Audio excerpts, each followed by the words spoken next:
Mr. Honig, good to see you again. Thank you for your insightful comments and your many years of regulatory leadership.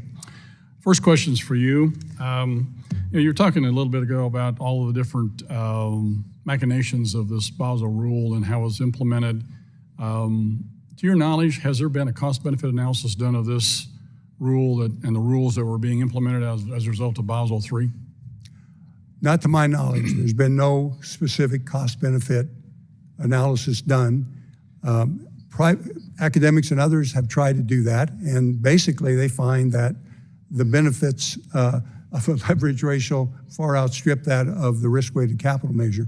But beyond that, as you impose these rules, I mean, we're talking hundreds of millions of dollars in terms of the regulatory agencies. They have specialists on this, the banking system trying to meet it. So it's a very expensive, and no, I have not seen any real cost. If we don't know what it's going to cost, why are we implementing this? Is there another agenda, perhaps? Well, I think it's one of these things that originally it was designed to try and get the international community to raise capital. That's why it was. Okay. And so I don't know that that's been achieved. If you look at the long history of Mr. Skinner, you nodded your head a minute ago on my comment. Would you like to elaborate on that? On which part? Professor Skinner.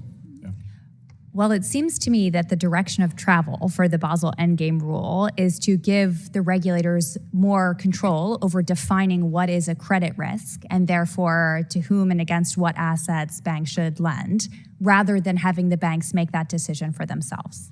It looks to me like we're kind of in a modified choke point situation here, Operation Choke Point, where they're able to use these new rules and regulations to hit the banks over the head and modify their business model to satisfy the regulators' point of view and their activism toward a green economy.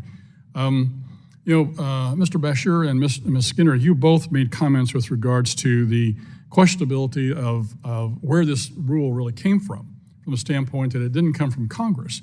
In order for the regulators to have authority to promulgate rules, it needs to come from Congress. They can't pull this out of the air.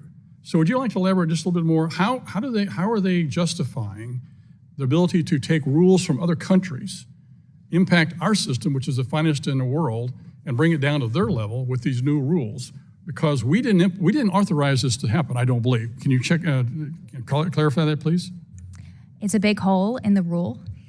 The ostensible statutory basis is the Dodd-Frank Act, which authorized, of course, the implementation of Basel III back in 2013. And this is sort of being presented to the public as the finalization of the Basel regime. And as I noted, Dodd-Frank is now 13 years old, so it's implausible that that's continuing to provide a statutory basis.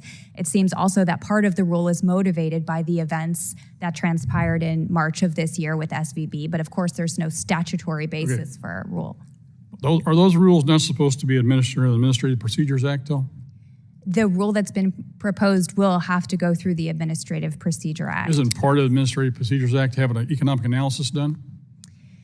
Well, there are different forms of cost-benefit analysis that regulators are required to do, and a lot of times regulators will do cost-benefit analysis as good regulatory practice, but claim that they're not technically required to do a cost-benefit analysis. Mr. Honig just said he doesn't think they're doing it at that level. Mr. Bashir, would you like to elaborate a little bit on that? It could be that they're trying to use the International Lending Supervision Act as some sort of legislative authority, but the problem with that is that that was in response specifically to the Latin American debt crisis, and that was specifically to tamp down on potential risky international foreign debt specifically. This rule goes far beyond that. It would seem that the regulators are trying to become activists instead of regulators. My thought process about the regulators, having been one many, many years ago when Moses walked the earth, was that they should be enforcing the existing law, not making up new rules and regulations as their own ideas and political bias allow them to do in certain situations. Again, we have another situation here in my mind. If you don't do the economic analysis of this, it's like the Cecil situation. I told everybody when this is going to happen, it's going to be a really bad situation because you can't have two banks sitting across the street from each other have different economic models or justifications for the way they analyze their loss categories.